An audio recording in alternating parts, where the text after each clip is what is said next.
Tim woke to find Sebastian standing by his ear, purring. He sat up in bed. It was still dark in the room, but a grey light was coming in through the window. It would soon be day. Tim slid out of bed. Jack Black's lorry would be outside Mr. Penny's shop at 6 o'clock, and they mustn't be late. Jim wouldn't wait for them. He looked out into the yard. On the far side of the yard he could see Aaron's house. There was a light in the attic window. Aaron must be getting up. Tim switched on the light and slipped down to the bathroom to wash. There was no one about upstairs, but he could hear sounds downstairs in the kitchen. Aunt May must be getting breakfast. He got dressed as fast as he could. He made sure that the silver chain with the silver coin on it was round his neck. Then he took a quick look around his room to make sure he hadn't forgotten anything, and ran downstairs. Sebastian was already in the kitchen drinking a saucer of milk. Aunt May was cooking eggs and bacon. She looked up as he went in. "Go and see if Aaron's coming," she said. "Your breakfast's all ready." Tim ran upstairs to the hall again and opened the front door. For a moment he thought he saw somebody standing under the old tree in the middle of the yard. There was a dark shadow there. "Aaron?" called Tim. "Aaron? Tim! Hello, Tim!"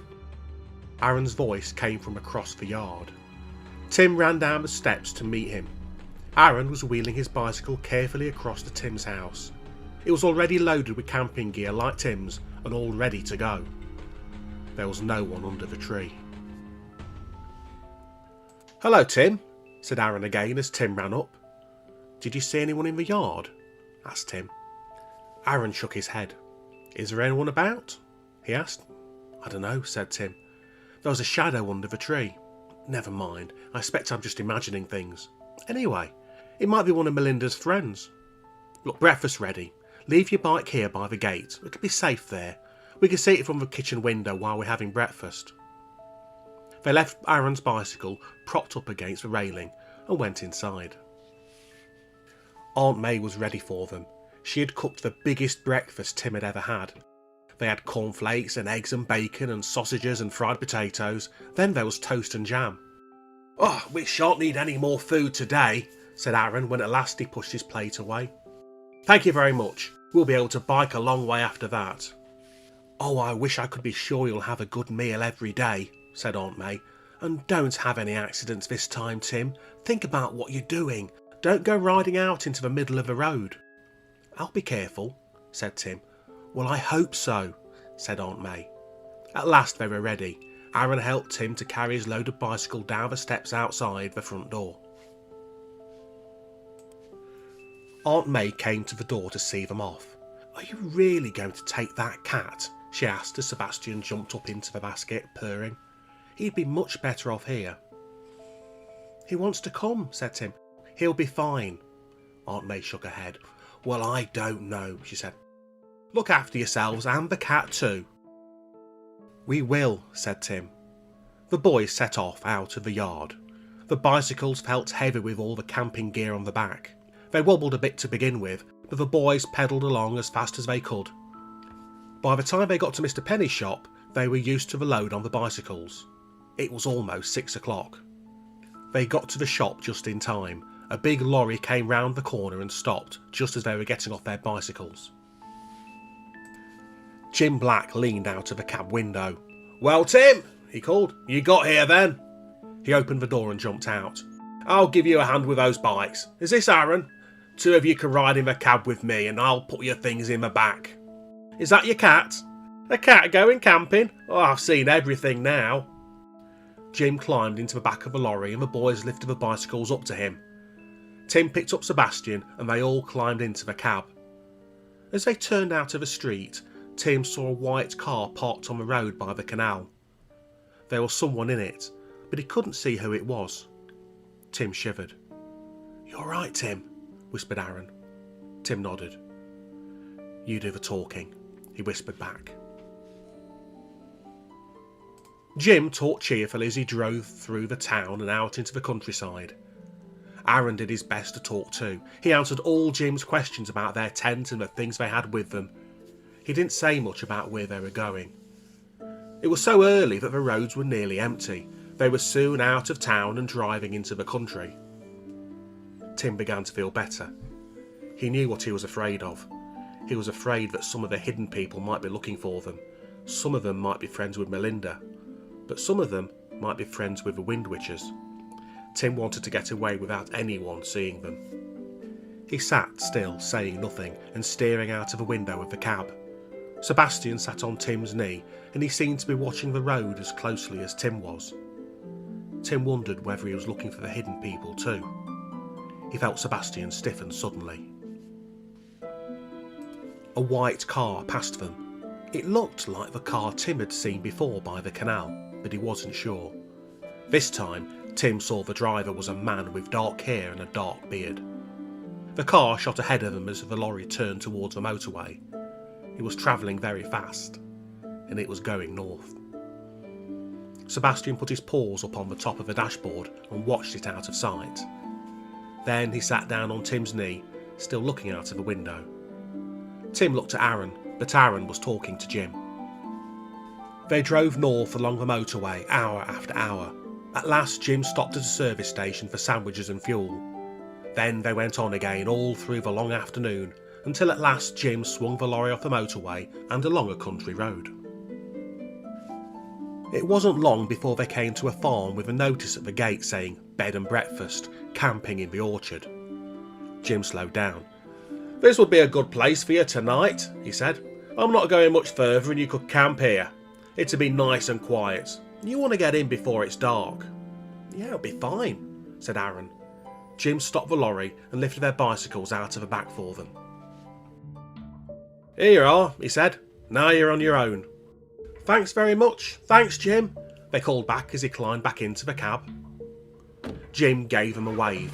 Sebastian jumped back into the basket, and they stood in the road holding their bicycles until the lorry was gone. "Are you all right, Tim?" asked Aaron as they turned back to the farm. Tim nodded. "I'm all right," he said. "I can't help watching all the time in case there are hidden people about. But I'm all right, and I haven't seen any of them." They went up to the front door and knocked. A friendly-looking woman opened the door. "Can we camp in the orchard?" asked Tim. She nodded cheerfully. "Just the two of you?" she asked. "And that little cat? You've got a tent?" "That'll be £5. The orchard's round at the back. You can find it yourselves. Set up your tent anywhere you like. There's no one else there. We can let you have eggs and milk if you want them. Just come to the back door." Aaron handed her the money. She shut the door and they wheeled their bicycles round to the orchard. It was beginning to get dark. There was plenty of room on the grass. There was no one else there. Aaron and Tim propped their bicycles up against a tree. Sebastian jumped down, purring and rubbing himself against Tim's legs as they unpacked the camping things. They soon set up the tent and Aaron got out the little primus stove. "There's a tap over there," he said. "I'll get some water. Do you want to go for some milk?" Tim picked up a mug and went over to the back door of the farmhouse. He was just going to knock when he heard a car drive in at the front. He stopped and listened. He heard the car door slam. Tim slipped along the side of the house, keeping close to the wall. He looked around the corner and saw a white car standing on the gravel. A man with dark hair and a dark beard was knocking on the front door. As Tim watched, the woman opened it, and Tim heard the man say, "I see you do bed and breakfast." Tim didn't wait for any more. He turned round and ran back to the orchard as quickly and quietly as he could. Aaron was putting out some food and the pot of water on the stove was just beginning to boil. He looked up as Tim came running back. "What is it?" he asked. "What happened, Tim? You look as if you've seen a ghost." I don't know who I've seen," Tim gasped, "but I think it's one of the strange ones. He was driving that white car. I saw him near the canal this morning and saw him again on the road, and now he's here. He was asking if he could stay the night. I'm sure he's following us, Aaron. We've got to go on. It's not safe to stay here. Look." He pointed to Sebastian. Sebastian was standing staring towards the house. His tail was waving and his eyes were black. "Sebastian knows just as well as I do," said Tim. "Come on, Aaron. We've got to pack up again." "All right, Tim," said Aaron. "If you're sure he's after us." "I'm sure." said Tim. Then we'd better wait till it's really dark, said Aaron. Then he won't see us leave. He must know we're here. Let's have supper just as if we hadn't seen him and we're going to stay for the night. Then we'll pack up as soon as it's really dark. We'll get the tent down and slip off. All right, said Tim. Sebastian, keep watch for us. Sebastian looked round, gave a little purr and ran off towards the house. They saw him climb up into one of the trees. They cooked 1 tin of chicken stew that they brought with them and made some tea. They drank the tea with powdered milk. Tim didn't want to go back to the house. Then they settled down to wait. The light faded and the shadows grew dark under the trees. At last, Tim said, "Let's load the bikes now." They took down the tent and finished packing up. "Sebastian," whispered Tim. There was a little purr, and Sebastian jumped down from the tree and ran across to them. They pushed their bicycles silently over the grass and round by the side of the house. They kept off the gravel and they didn't switch their bicycle lamps on. The stars were out and they could see the shape of a white car standing near the front door. Soon they were out of the gate. Sebastian jumped up into his basket and they set off along the dark road into the night. There was no moon, but the stars were out. The road was a grey path in front of them with dark grass on each side. At first they rode very slowly. They were afraid they might run into something or ride right off the road. But they could see the tops of the hedges black against the sky, and so they had some idea of which way the road was going. Something white stood out in the darkness ahead. They stopped and walked towards it, pushing their bicycles. It was a signpost. They had come to a crossroads. "Let's go this way," whispered Tim. "No one will know which way we've gone."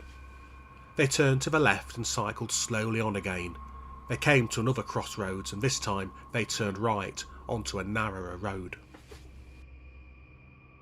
They hadn't gone very far when the road ran under some trees and it was so dark they had to get off and walk. "We must have come to a wood," said Aaron. "I'm going to use my lamp." He switched it on. The beam of light lit up the edge of a wood. Great beech trees grew along the road, and beyond the trees, further into the wood, they could see thick clumps of bushes. Sebastian jumped out of a basket on Tim's bicycle and ran towards a wood. He stopped and looked back at them. "Let's stop here for the night," said Tim. "We could find a place to hide in those bushes. Sebastian thinks this is a good place too. He'd never lead us into the wood if there were hidden people about." "All right," said Aaron.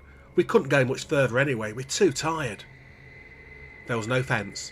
They pushed their bicycles under the trees and through a gap in the bushes. They found themselves in an open space under a big beech tree. Bushes and trees were all around them. "This is a good place," said Tim, propping his bicycle up against a tree. "Let's get the tent up. I'm going to sleep in my clothes just in case." Half an hour later, they were asleep inside the tent, with Sebastian curled up on Tim's feet. Tim didn't know how long he'd been asleep when he heard a cry. He sat up listening. The cry came again. It was a long way away. It was a long, wild cry that made his hair stand up on the back of his head. "Aaron," he whispered. "Aaron, are you awake?" "Yes," came Aaron's replying whisper. "Did you hear it, Tim? What is it?" "I don't know," said Tim, "but I don't like the sound of it. Where's Sebastian?" As he spoke, there was a little urgent "Arrrr," and Sebastian came in through the tent door. "Arrrr," cried Sebastian. He pushed his nose into Tim's hand and ran to the tent door again. "Sebastian wants us outside," said Tim. The boys struggled out of their sleeping bags and crawled out of the tent. It was still very dark under the trees. The long, wild cry came again. "It's a dog," said Tim. "It's a hound." Something moved in the darkness near them. "Who's there?" asked Aaron sharply. "Don't be afraid," a soft voice answered. "I'm one of the wood people." A darker shadow moved under the tree. Aaron switched on his torch. The beam of light lit up a girl of about their own age. She had long, dark hair. Her arms and legs were bare in spite of the cold, and she was very brown. She was dressed in some kind of rough woolen tunic and had a cord around her waist. There were sandals on her bare feet. She put up a hand to shield her eyes from the light, and Aaron lowered the beam of his torch. "My name is Star F," said the girl quietly. "I am one of the wood people. Alan Tremaine asked us to keep a watch for you. You must come with me. You haven't much time. The witch's friends are out after you. Listen." The long howl came again through the darkness. "They're tracking you with their dogs. You must leave everything here and come with me. Quickly. I'll get these things for you later, but you must come now." "But how do we know you're not one of the witch's friends too?" asked Aaron. "There's no time to tell you. You must trust me," said Stareth. "This way, quickly." She turned back into the wood. "Arr!" cried Sebastian and ran after her. "She's all right," said Tim. "Sebastian knows. Come on, we'll leave everything." They slipped across the soft leaves under the trees and into the dark bushes, following Stareth. Both Aaron and Tim had torches. Stareth was waiting for them on a little path leading deeper into the wood. "Put the torches out," she whispered. "We must go in the dark, quickly." As she spoke, the dog howled again. It was much closer. The boys switched off their torches and hurried down the path after Stareth, with Sebastian at their heels. At first they could see nothing, but as their eyes got used to the dark, they could make out the line of the path. They began to run.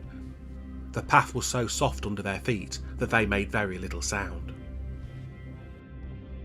Suddenly the wood opened out and they found themselves on the grass under the open sky.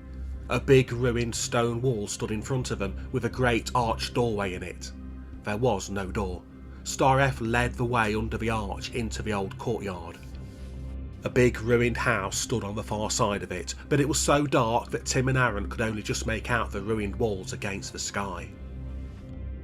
Stareth stopped and turned to them. "You must fly north," she said quickly.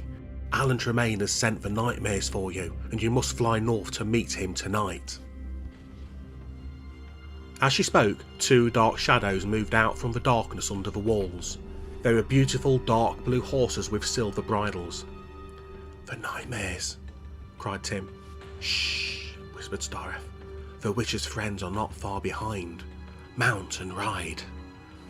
"But what about you?" asked Aaron. "I shall be safe enough. They don't want me, and I know the paths. I can go where they can't follow me. But you must ride north. Be quick." Tim and Aaron scrambled up onto the horses and gripped the bridles. Sebastian jumped onto one of the ruined walls, ran along the top, and jumped down onto Tim's horse. "I shall bring all your things to this house tomorrow," said Stareth. "You will find them all here when you return. Fly now, the nightmares will take you to Alan Tremaine. Fly!" Before Aaron or Tim could answer, the great horses spread their wings, took 3 steps across the courtyard, and were up over the wall, flying up into the starlight. Sebastian pressed himself back against Tim and settled down with an excited purr. As the horses swept out over the wood, Tim looked down. Men with lanterns were running along the road. A great hound bounded along beside them. As he watched, the men turned into the wood towards a boy's tent. Tim looked up at the stars over his head. There was the Great Bear and the 2 stars pointing to the north. The wind blew his hair back. The horses swung northward and towards the North Star.